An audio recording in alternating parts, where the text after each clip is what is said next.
देखिए ये फॉर्मूला होता है पीएच मान निकालने का। पीएच बराबर होता है माइनस लॉग हाइड्रोजन आयन, और लॉग का बेस क्या होता है 10 होता है। आपको यहाँ पर शुद्ध जल में जो हाइड्रोजन आयन की सांद्रता कितनी दी हुई है, ये दिया हुआ है आपको 1.0 इंटू 10⁻⁻7, ये इसकी सांद्रता दी हुई है। तो यहाँ से अगर हम रखेंगे तो पीएच बराबर हो जाएगा माइनस लॉग बेस 10, और ये कितना हो जाएगा 1.0 इंटू 10⁻⁻7। इसको थोड़ा सा सॉल्व करिए। ये यहाँ पर जब लॉग मल्टीप्लाई में होता है अंदर तो क्या होता है, वो अलग अलग प्लस में अलग हो जाता है, लॉग दोनों के साथ लगकर। लॉग 10 1 प्लस लॉग 10⁻⁻7,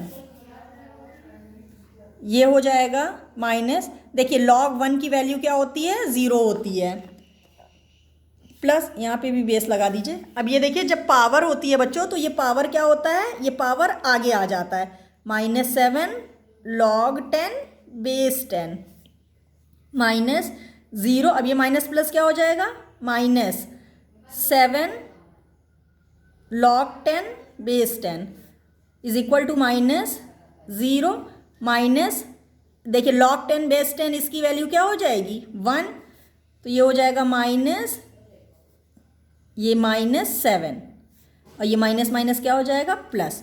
तो ये देखिए शुद्ध जल का पीएच मान कितना आया 7।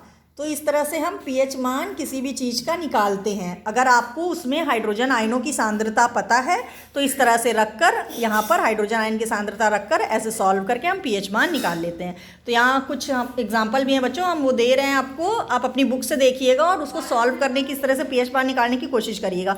और एक चीज़ और, अगर मान लीजिए किसी की सांद्रता, किसी विलयन की जो पीएच मान आया है वो 7 से कम आया है तो वो विलयन अम्लीय होता है, और अगर 7 से ज़्यादा आता है तो वो विलयन क्षारीय होता है। ये ध्यान रखिएगा, किसी विलयन के अम्लीय और क्षारीय होने का ये स्केल होता है। अगर उसका पीएच मान 7 से कम है तो वो अम्लीय विलयन होता है, और अगर 7 से ज़्यादा है तो वो क्षारीय विलयन होता है। और क्योंकि शुद्ध जल जो होता है वो ना तो अम्लीय होता है ना तो क्षारीय होता है, इसलिए इसका पीएच मान कितना होता है 7 होता है।